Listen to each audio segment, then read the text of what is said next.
Vous écoutez Mélodie d'Azur. Vous écoutez Mélodie d'Azur.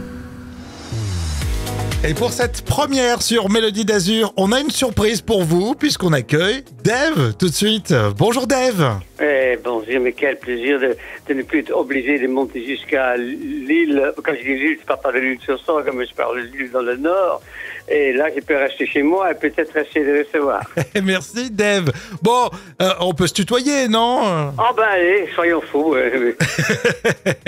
Alors Dave, bien sûr, je le rappelle à nos auditeurs, mais on te retrouve sur Mélodie TV, le Vintage Show. Là, on sent que tu te régales, que ça te fait plaisir, ça. Hein, Oui, non, mais c'est vrai que j'adore parler avec mes collègues, comme on dit. C'est les gens qui font le même métier que moi et qui me demandent. Moi, je me suis toujours. Ça me fait penser à Vianney, qui est aujourd'hui un des jeunes chanteurs les plus populaires, je crois, en France, et qui est venu. Il n'était pas encore très connu avec son premier disque, et il fallait donc qu'il chante une chanson de quelqu'un d'autre. Et il a voulu faire maintenant, et je l'ai vivement déconseillé en disant qu'il y a que Beko et à la rigueur Nina Simone qui peuvent le faire.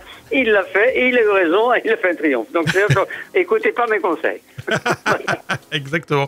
Alors, on m'a dit, Dave, que tu étais en plein tournage, où tu tournais en ce moment. Après-demain, j'ai un tournage pour Corinne Magero. Les gens la connaissent peut-être mieux comme le commissaire Marlowe. Mais oui. Ouais. Et en fait, je dois ça à Michel Drucker, parce qu'un jour, elle a fait le Vivement Dimanche comme invitée d'honneur, et elle a raconté qu'elle était rentrée dans le métier parce qu'elle avait vu Dave à la télé. Donc, c'est invente pas. Hein. Elle a dit, je veux rencontrer, alors je veux faire actrice pour pouvoir... Et donc, après cette histoire, c'était tellement mignon que Michel Drucker et moi, nous sommes allés jusqu'au tournage qu'elle faisait de son capitaine Marlowe avec Madame Dayan. Et on a sympathisé. Et là, elle m'a demandé de tourner dans un court-métrage qu'elle a écrit et dont elle mettait en scène. Donc, je vais aller faire ça à Dunkerque. Voilà, c'est loin, mais bon. Ouh, il fait froid là-bas. Faut faire attention quand même. Hein. Oui, mais c'est du Nord, hein, c'est un style, moi. C'est un style Hollande. Comment on fait le matin pour se réveiller chez Dave? C'est un petit peu d'exercice physique? On écoute de la musique? Comment ça se passe? Non, ça va. Disons que tu sais, les gens le savent tout doucement que depuis très longtemps, je vis avec la personne qui a écrit tous mes succès et mes insuccès, qui s'appelle Patrick Bazot. Et lui, il met le news, il met le journal. D'accord.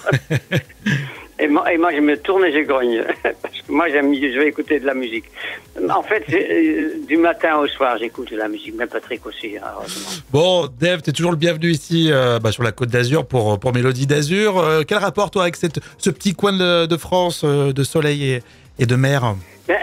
C'est moi, quand j'ai quitté les Pays-Bas, quand j'avais 21 ans, à l'époque, pour être majeur, il fallait avoir 21 ans, et que je suis parti directement vers la Méditerranée, parce que moi, je voulais du soleil. Et c'est vrai que je suis un vrai amateur du soleil. Et quand je suis ici, il y a le soleil, la nourriture, et la gentillesse, l'hospitalité. Il y a plein de choses qui me conviennent parfaitement ici. Un jour, quelqu'un m'a dit dans un talk show, comme on dit à la télé aux Pays-Bas, mais comment tu peux vivre en France avec ces gens prétentieux, arrogants et prétentieux?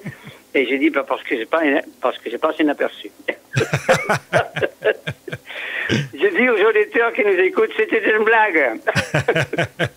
Bon, en tout cas, dans la voix, on sent que t'es en forme, que ça va bien, le moral est là, et ça fait plaisir. Oui, tu sais sûrement, parce que dans quelques mois, je vais devenir octogénaire. Et oui. Et ça fait un peu peur quand même, tu vois, parce que quand moi j'avais 10 ans, les femmes aux Pays-Bas et en France aussi, les femmes de plus de 65 ans ne se maquillaient plus, étaient habillées de noir et faisaient...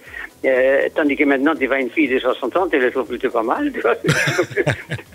Tout ça, ça change. Mais moi, je vais fêter mes 21 ans, mes 21 ans, non. Le 21 mai, si jamais vous êtes de passage à Paris, je fêterai mes 80 ans, donc, dans une salle très connue à Paris, qui s'appelle le Grand Rex. Parce que le 4 mai, je les aurai. Donc, mettez de l'argent de côté pour m'envoyer des cadeaux. Tout est accepté. Même le 21 mai, au Grand Rex. Bon, on a retenu la date, en tout cas. Merci, Dave, en tout cas. Et moi, j'ai dit merde, si c'est un gros mot, évidemment. On aime, on prend. Parce que voilà, prenez. Allez, à bientôt, au revoir. À bientôt. C'était Dave, le parrain, le porte-bonheur de Mélodie d'Azur. Vous écoutez Mélodie d'Azur.